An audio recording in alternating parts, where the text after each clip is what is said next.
All right, Shalom. First and foremost, I want to give all praise and glory to Yahweh, Ba'ashem, Yahweh Shai, Ba'ashem Chakadash. Double honors to the elder apostles of Great Millstone. And salutation and much love to Akim out there pushing out his word, truth, and sincerity. And just want to do a quick video concerning the race riots, all right, and the civil war that's being brewed up in this country. All right, and this is an article I came across on the Prophet, the trumpet.com. And this was it was it was from last year, but I found it to be quite intriguing, so to say. Let me just play this video.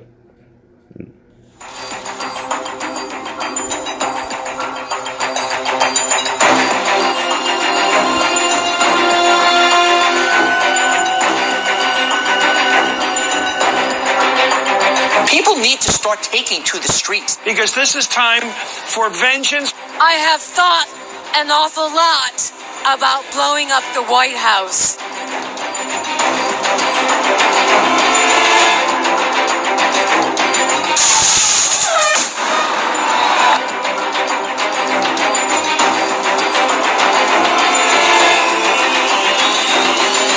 He is clearly trying to ignite a civil war.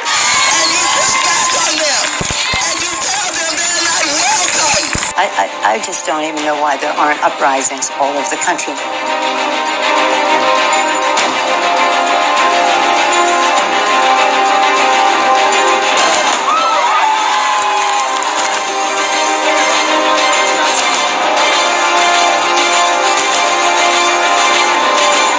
It's going to be almost like Spanish Civil War stuff. This is a dictator. We were taking the streets. We need a revolution at this point. He's planting the seeds for a civil war.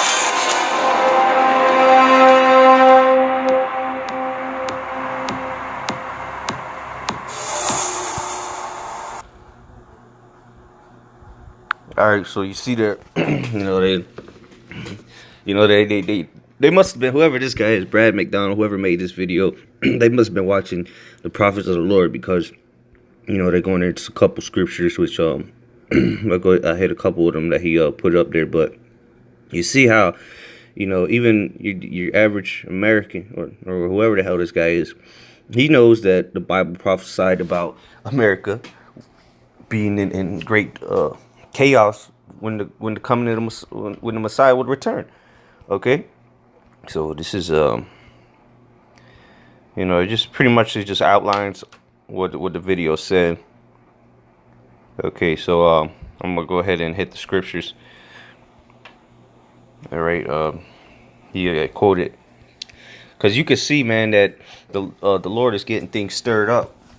You got finally the mainstream media and these other alternative media sources are starting to approach the Israelites, all right, the camps, and they're trying to cause confusion, all right, and trying to stir up strife and division in the country, all right, calling us racist, bigots, and all this, offensive stuff that they find offensive. But if you're offended in the word, that's your problem. That's between you and the Heavenly Father. I can't do nothing for you except to give you the truth. And as the scripture say, am I therefore become your enemy because I tell you the truth? So, meanwhile, a lot of people are saying, "Oh, well, peace. We need peace. We need to come together." As these tensions arise, we got to come together, and settle our differences. Well, that's a bunch of malarkey. All right. This is one of the scriptures they quoted. This is Ezekiel 7:25.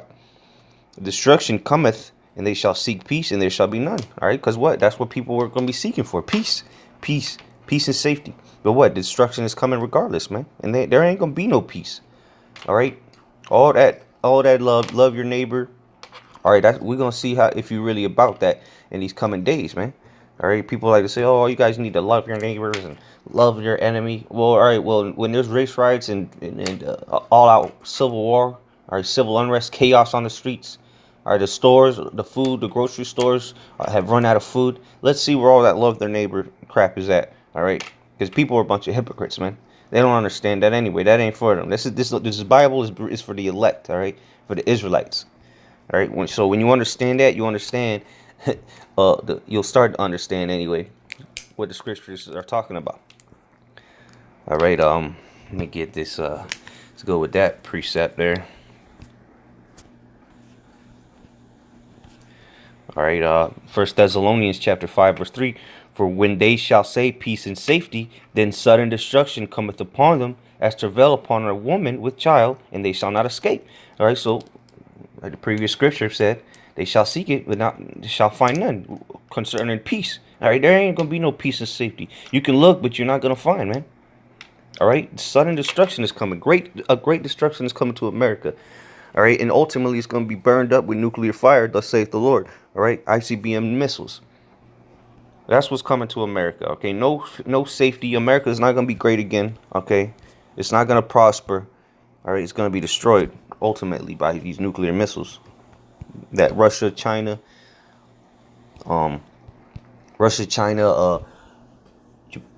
Japan. You know, Japan got to get their payback.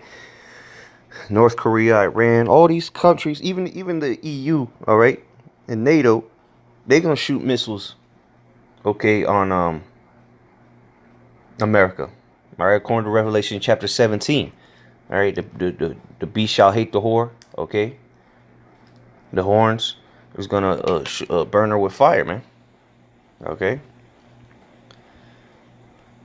So let's go to Second Ezra 16. Oh, this is like 15. And start at 11. But I will bring them with a mighty hand and a stretched out arm, and smite Egypt with plagues as before, and will destroy all the land thereof. So this place here in America is the modern day Egypt. All right, this is the place called spiritual Egypt, which is spiritually called Egypt. All right, I think, what is that? Revelation 12, like 11, something like that. Let's see here. Give me 1 second.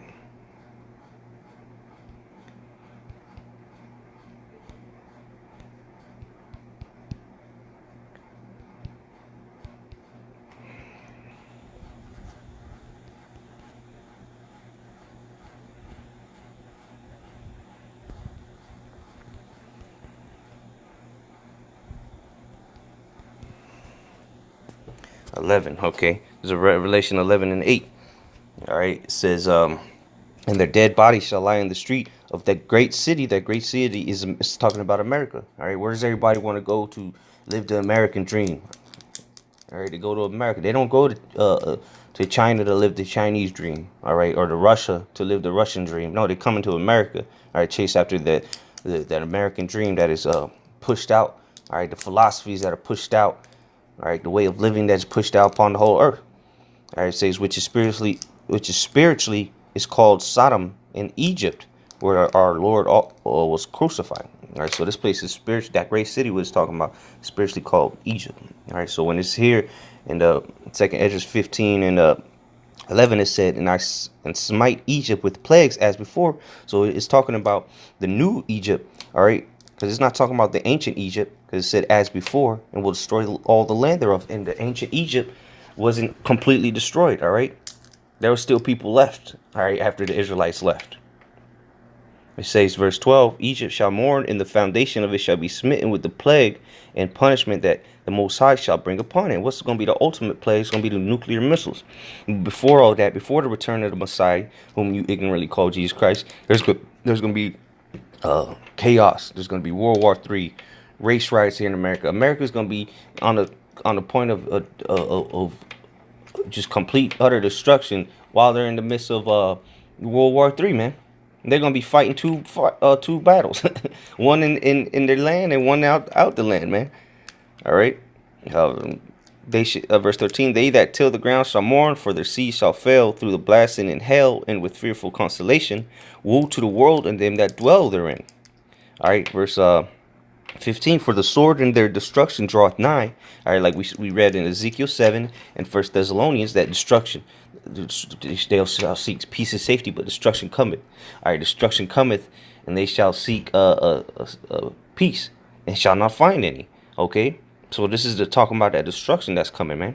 It says, for the sword and their destruction draweth nigh, and one people shall stand up and fight against another, and swords in their hands. So one people won't be fighting against another, man.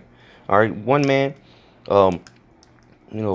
you know, it's gonna be race wars. All right, blacks versus whites. All right, and in the tribes, the Israelites are gonna link up, man, in these race riots, man. There's gonna be so-called Negroes, Latinos, and Native Americans banging on you Edomites, man. You red Hebrew Edomites. You self-proclaimed white people. Okay, and this is biblical. All right, verse 16. For there shall be sedition among men, and invading one another, they shall not regard their kings nor princes, in the course of their actions shall stand in their power. So what? There's gonna be sedition among men. All right, let's get that word sedition and get the etymology on it, because this is what's coming to America, man. As you've seen in that video, you know, they pulled a little couple clips together, and it's showing that it's already taking place, man. It's just the Lord is increasing it slowly. Okay, sedition, rebellion, uprising or revolt, concerted attempt to overthrow civil authority. That's called a civil war. Violent strife between factions, civil or religious disorder, riot, rebelliousness against authority. Okay, civil disorder, dissension, strife, rebellion. Literally, they're going apart. Okay, so there it is. Oh shit.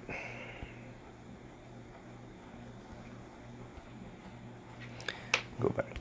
Pull that back up. All right. So when it says sedition among men, there's gonna be an uprising against the civil authorities. All right. And when that happens, it's a free for all. Everyone's gonna be for themselves, because there's not gonna be supplies coming in anymore. All right. They're gonna be invading one another. Like we read. Where does it say that? It says invading one another, because they're gonna be running up in your house. All right, looking for what they can to make it by. All right, and the lynching's gonna come back. All right, a lot, hey, because you got these Edomites, they training with guns and whatnot. Hey, they're ready to kill a bunch of Negroes and Latinos, man, and vice versa. You got a bunch of disgruntled Negroes and Latinos up there in the hoods, and they got a little firepower too, you know. But ultimately, when these martial law troops and the guerrilla troops roll in, they're gonna kill everybody. They're not gonna have pity. All right, they're not gonna discriminate.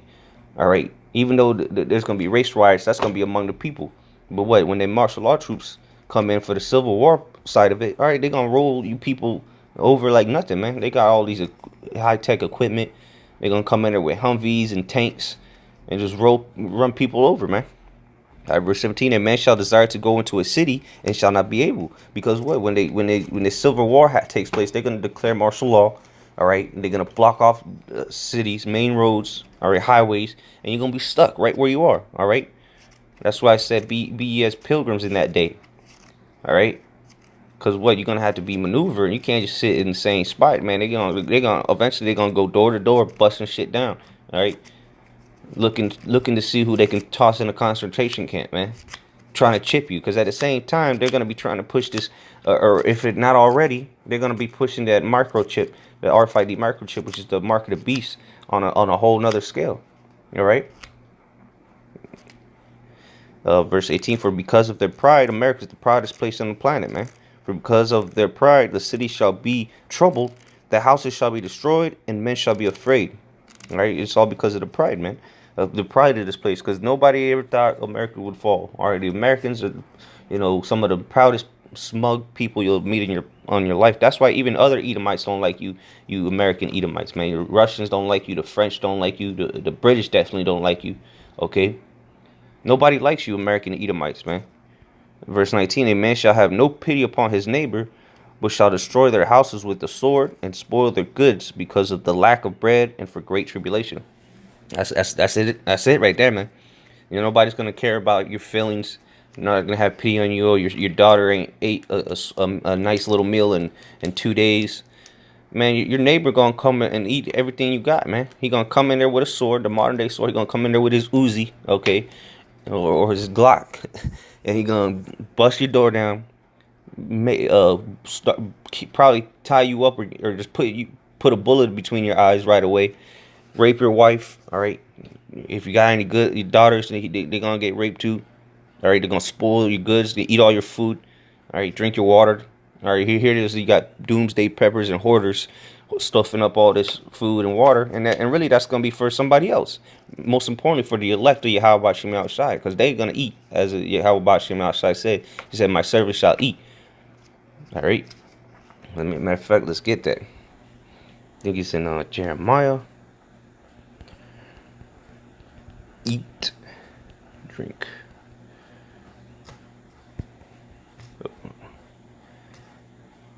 All right, this is Isaiah, Salak. Isaiah 65:13. Therefore, thus saith Yahweh Shemel Shai, behold, my servants shall eat, but ye shall be hungry.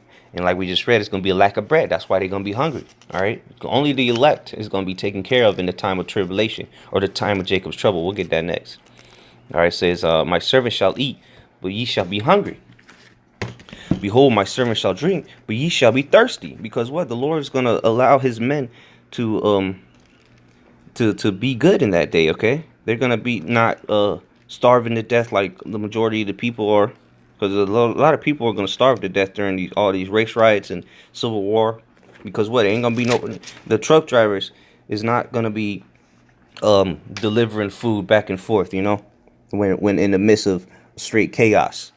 That's not going to happen. All right. But what? There's, like we said earlier, there's people hoarding food up, and storing, in their little shelters and whatnot. But that's going to be for the elect. The Lord going to lead them to that anyway. All right, through the Spirit. It says, behold, my servant shall rejoice, but ye shall be ashamed. So while people are bugging the hell out, well, the Israelites, the elect of Israel, is going to be rejoicing, man. All right. A couple more scriptures, man, because this is the times that we're entering into. All right. These race riots, the Civil War, this is a time right before the Messiah returns. All right. And it's getting stirred up as we speak, man. The racial tensions are continuing to rise daily. All right, people are coming against the government. All right, so on all aspects, the Lord is making moves, man. Jeremiah 30:7, alas, for that day is great, so that none is like it. It is even the time of Jacob's trouble, but he shall be saved out of it. Who's going to be saved out of it? The elect of the nation of Israel. All right, Jacob's. All right, that's what's going to go down, man. Only a certain elect are predestinated to make it out of this place. All right, but that's the time we're living in, man. America is crumbling as we speak, and it's only going to get worse. What is that? 20, I think. All right, Matthew 24:21. For then shall be great tribulation. And let me go back to this. The second Esdras. It's talking about great tribulation. This is that time Yahweh Shai was talking about, man. That we're about to enter into. It says, verse 19. It says, a man shall have no pity upon his neighbor, but shall destroy their houses with the sword and spoil their goods because of the lack of bread and for great tribulation. So another see what Yahweh Shai said. It says, for then shall be great tribulation, such as was not since the beginning of the world to this time, no, nor ever shall be. So there was no time. This great tribulation that's coming in these last days it ain't been no time like it ever. All right, no atrocities, no war, no civil unrest, no nothing has been comparable to what's going to take place in the time of Jacob's trouble. All right, nothing. There ain't gonna be no days after this that's gonna be comparable. All right, there ain't gonna be nothing before this that's gonna be comparable. It's gonna be a great tribulation, man. All right, but and let me read the next verse. And except those days should be shortened, there should no flesh be saved. But for the elect's sake, those days shall be shortened. All right, there you go, man. For the elect, it's all about the elect, baby. All right, 144,000, and then the rest of the 1/3 through those men. All right, so if you're here in America and you're coming across these videos for the first time, you better get your household in order. If you resonate with this word, you better get yourself correct, because the Lord is returning real soon. All right, can't give you an exact day, but He coming soon. He gave us signs, and we living in them. All right. So with that, I want to say Mawatla Babal. All right, Mawatla Adawamyam. Shalom Akim.